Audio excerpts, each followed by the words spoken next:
प्यार भरा नमस्कार। बहुत ही विशेष कार्यक्रम लेकर के आपके समक्ष उपस्थित हुआ हूं। वो बहुत ही अनिवार्य है और आज की एक समस्या भी है। जब 20-22 साल 25 साल का व्यक्ति या जातिका हो जाती है, जातक की जातिका, तो उनके घर वालों का, उनके माता पिता का चिंता करना एक स्वाभाविक हो जाता है कि इनका विवाह हो जाना चाहिए। अब विवाह के लिए सब दिशाओं में घुमा जाए, इससे यह अच्छा रहे कि कौन सी दिशा में होने की संभावना है। और यह आप परीक्षण अपने स्वयं पर, जो शादीशुदा है वह भी कर सकते हैं कि मैं जो बता रहा हूं कितनी सटीक बैठती है, कि आपका विवाह इस दिशा में हुआ या नहीं। और मेरे को कमेंट भी करें।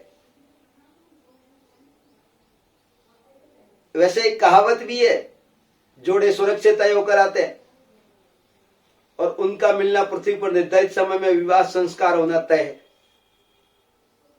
तो जब सब कुछ विधि के विधान के अनुसार तय होने के बावजूद भी जब बेटी या बेटा 20-21 साल 22 साल के हो जाते हैं तो माता पिता को चिंताएं होना बढ़ जाती है। दिन रात उन्हें यही सवाल सताने लगता है, हमारी लाडली के हाथ पीले हो जाए, कब होंगे? पति कैसा मिलेगा, ससुराल कैसा मिलेगा, कहां मिलेगा? एक ज्योतिष में एक सूत्र भी है, चिंताएं न करें। इन सब सवालों के जवाब है। आप अपनी जन्म पत्रिका निकालिए और मैं बताने जा रहा हूं इस दिशा में विवाह होने की संभावना है, और इस दिशा से विवाह होता है तो दाम्पत्य जीवन बड़ा ही मधुर रहने की संभावनाएं भी बढ़ जाती है। उस क्षेत्र से लाभ होने की संभावना है, विवाह उस क्षेत्र में होता है। तो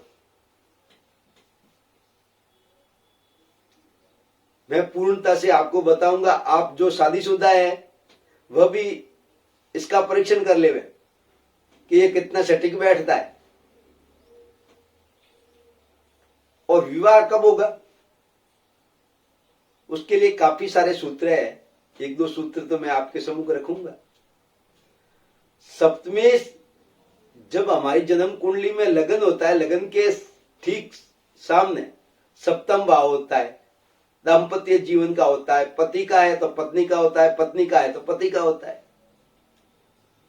तो वह जो अंक लिखा गया है उसमें कौन कौन से ग्रह हैं वो अलग बात हो जाती है। कौन सा अंक लिखा गया है वह महत्वपूर्ण होता है, उससे संबंधित जीवन साथी मिलने की संभावना रहती है।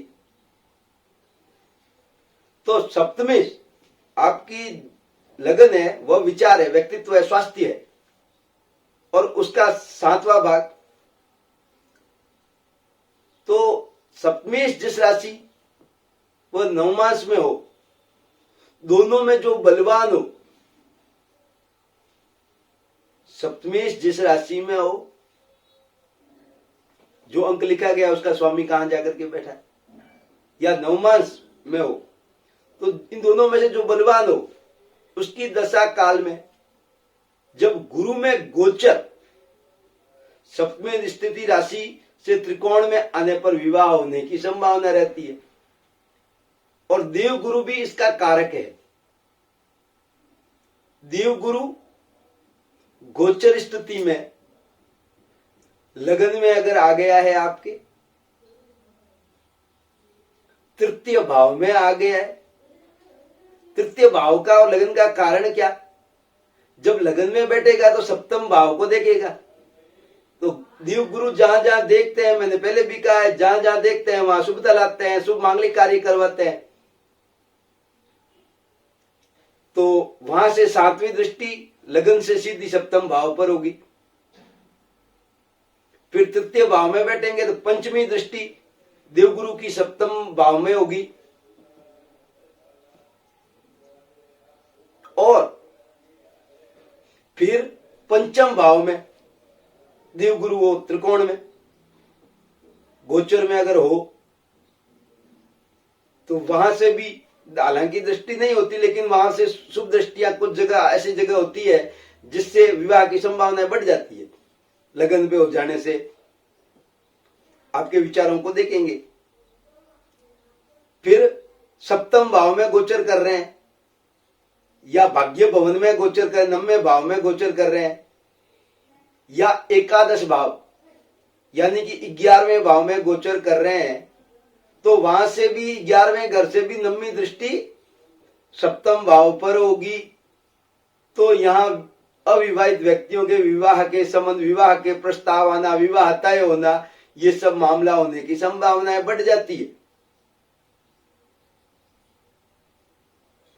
देवगुरु बृहस्पति, शुक्र और सप्तम भाव के स्वामी की दशाओं में विवाह की होने की संभावना रहती है। चाहे वह किसी दशा, अंतर्दशा, प्रत्यंत दशा में भी हो, तो वहां पर यह मामला बैठने की संभावना रहती है।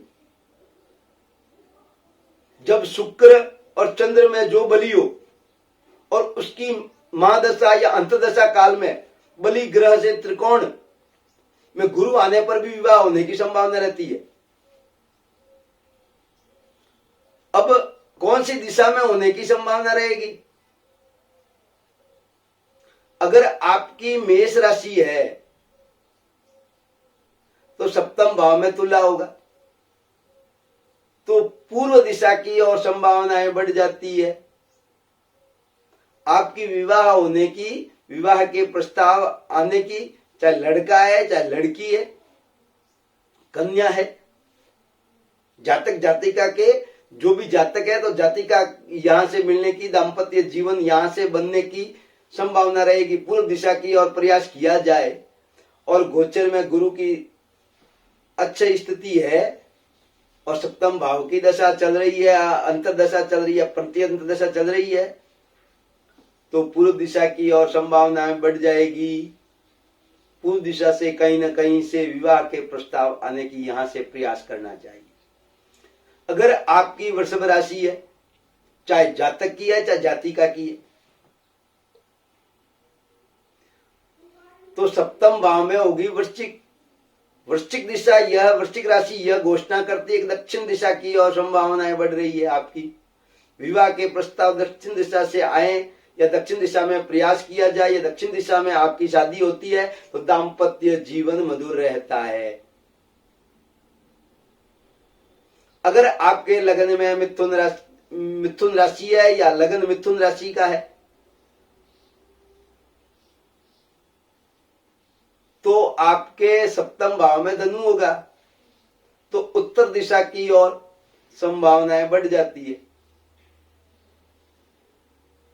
कर्क राशि या कर्क लगन वालों के लिए पश्चिम दिशा में संभावनाएं है विवाह की, वहां से प्रस्ताव आने की संभावनाएं है, मांगलिक कार्य होने की संभावना है। और यहां एक और भी बात बता देता हूं, आपके साझेदारी इस साइड से मिलता है अगर आपको, तो वह व्यापार के लिए श्रेष्ठ परिणाम देगा।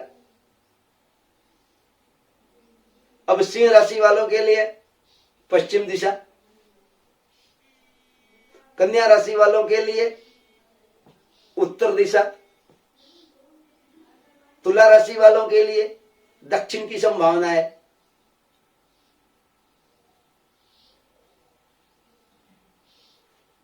और मैंने अभी विवाह की बात की थी आपको कि विवाह हो रखा है और आप अपना परीक्षण करना चाहते हैं अपनी जन्म पत्रिका से, अपनी राशि से, तो वह आईक्यू में ही फर्क आ सकता है, इसमें फर्क नहीं आएगा। कुछ न कुछ या तो नाम में फर्क है या जन्म पत्रिका में अंतर है, संभावना ये ज्यादा रहती है। मैंने जो बताया उसमें कोई अंतर आने की ज्यादा संभावनाएं नहीं है। फिर भी इसके अलग अलग सूत्र भी हैं, मैं ये दावा नहीं करता, फिर भी काफी हद तक यह परिणाम प्राप्त होते हैं।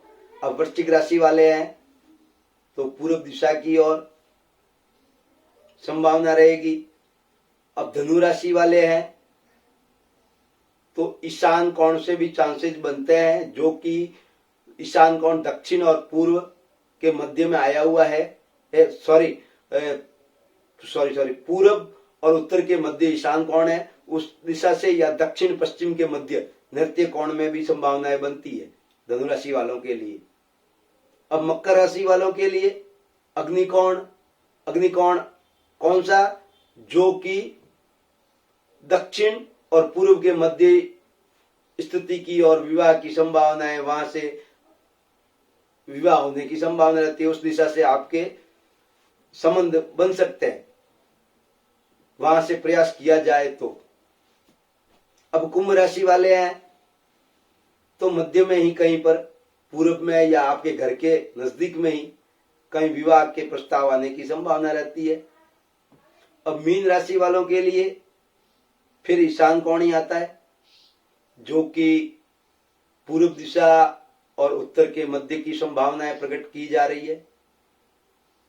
मैंने काफी आपके पसंद के लिंक दे रखे हैं, अवश्य सर्च करिएगा, आपके उपयोगी रहेंगे। और अब तक आपने सब्सक्राइब नहीं किया है तो सब्सक्राइब करिएगा। आपका प्यार देने के लिए खूब खूब धन्यवाद। अपने परिवार वालों को भी शेयर करिए ताकि उनके भी काम बन जाए और आपको भी आशीर्वाद दे वो। अब मैं आपसे अनुमति लेना चाहूंगा। प्यार भरा नमस्कार। प्रसन्न रहें, स्वस्थ रहें, मस्त रहें, इसी इच्छा के साथ आपके शुभ मांगलिक कार्य आपके घर में संपन्न हो, चाहे विवाह के हो, चाहे गृह प्रवेश के हो, या अन्य शुभ कार्य, या अपनी प्रतिष्ठान बढ़ाएं, घर में कोई नई दुकान वगैरह हो या कोई फैक्ट्री हो, ऐसे समाचार कमेंट के द्वारा मिले मेरे को। इसी आशा के साथ प्यार भरा नमस्कार, आशीर्वाद।